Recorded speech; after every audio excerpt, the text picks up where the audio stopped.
We've arrived at episode 9 of Rooted in Rome, you guys, and this episode deserves a trigger warning as well. I will be talking about genocide, further implementation of slavery and colonization, but just stay tuned because this is information you need to know for your deconstruction journey.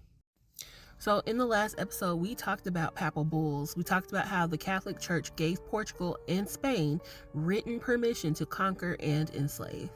We talked about how they blessed the ships heading to Africa and the Americas. We talked about how they built churches directly over the dungeons where our ancestors were chained. We talked about how priests raped enslaved women in those dungeons and how the church didn't just authorize slavery, they participated in it, profited from it, and built their wealth on it. Remember the papal bulls that I told you about, the Dum Diversas, the Romanus Pontifex, the Inter Cetera? Those were just words on paper. They were signed with papal seals. But what I need you to understand now is what happened when those words became action. When European ships arrived on foreign shores with papal authority in hand, when conquistadors stood on indigenous land and declared it property of the Spanish crown and the Catholic Church.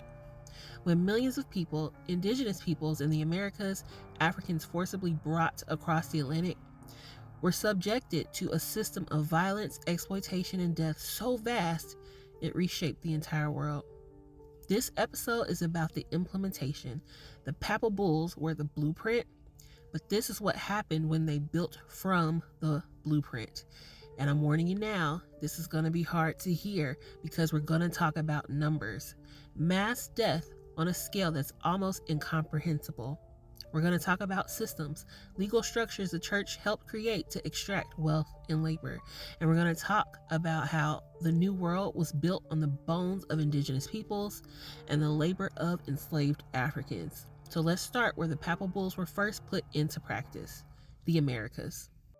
So let's go back to October 12th, 1492. Christopher Columbus, who was funded by Spain and blessed by the Catholic Church, lands in the Bahamas.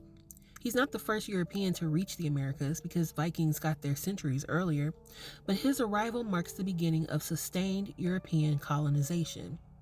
Columbus thought that he had reached Asia, and he called the people he encountered Indians because he thought he was in the Indies. He wasn't.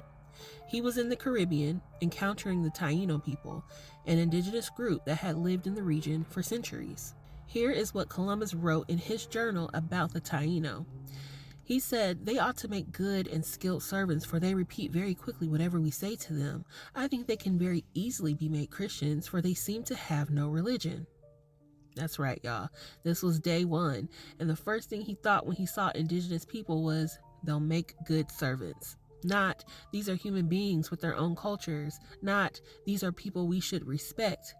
But they'll make good servants. And this was the doctrine of discovery mindset in action. Columbus saw land and people, and his immediate thought was, how can we exploit this? And just a few months later, in 1493, Columbus returned to Spain, told King Ferdinand and Queen Isabella what he found, and they went straight to the Pope. Pope Alexander VI issued Inter Cetera, giving Spain the right to claim and conquer everything Columbus had discovered. And that's when the horror began. So let me show you what happened with the Taino. Before Columbus arrived, the Taino population in the Caribbean of Haiti, Dominican Republic, Cuba, Jamaica, Puerto Rico, the Bahamas, it estimated to have been between 1 million and 3 million people. They had organized societies with chiefs. They had agriculture, trade networks across the islands, art, music, religion, language, complex social structures. They were a thriving civilization. And after Columbus arrived, by 1548, just 56 years after Columbus landed, the Taino population had dropped to fewer than 500. From 1 to 3 million to fewer than 500. In 2 generations, the Taino were functionally extinct. What would happen? One is disease. Europeans brought diseases that the Taino had no immunity to, including smallpox, measles, typhus, and influenza.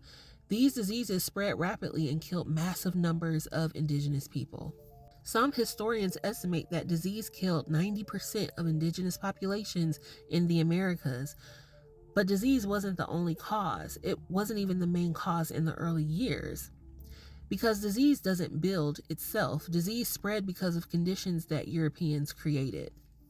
Spain didn't just claim the land, they claimed the people. And in 1503, Spain established the encomienda system in the Caribbean. Here's how it worked.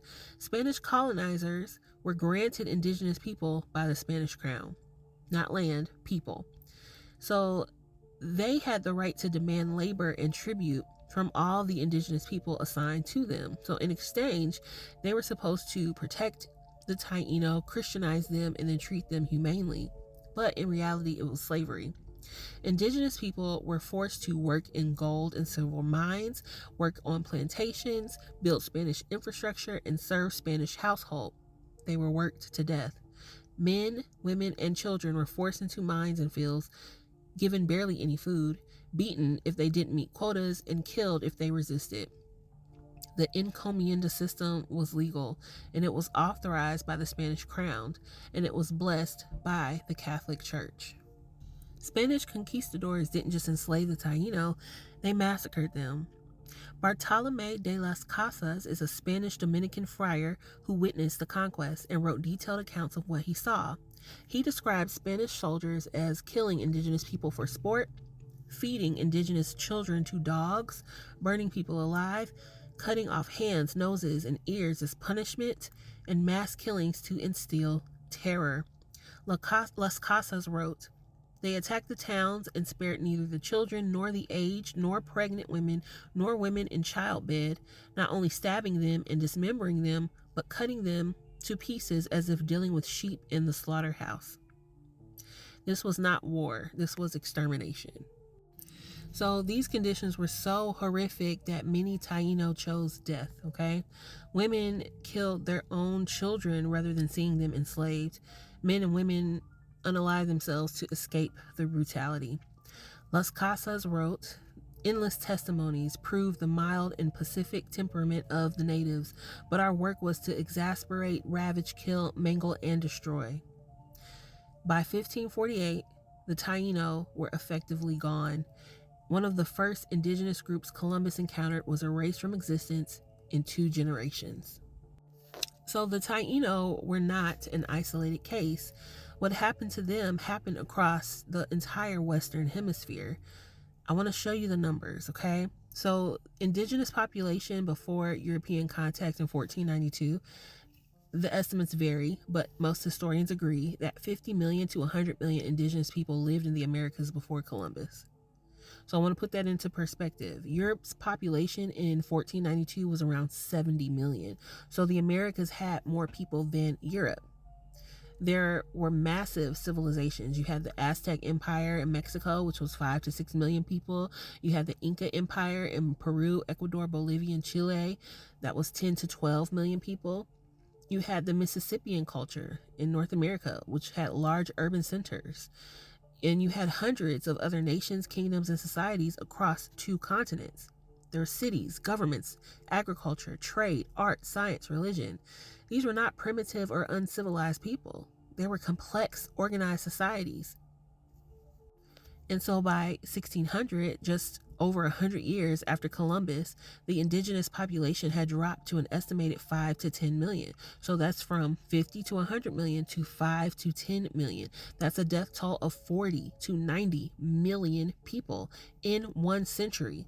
This is one of the largest population collapses in human history. So what caused all of this? It was the disease, yes, and that estimated 50 to 90% of the deaths, but also the forced labor and exploitation, which was 10 to 30% of the deaths. You have warfare and massacre, that is 5 to 10% of the deaths. And then you have displacement and starvation. These people were forced off their land. Their traditional food systems were destroyed. There's famines. The death toll was so massive that it changed the global climate.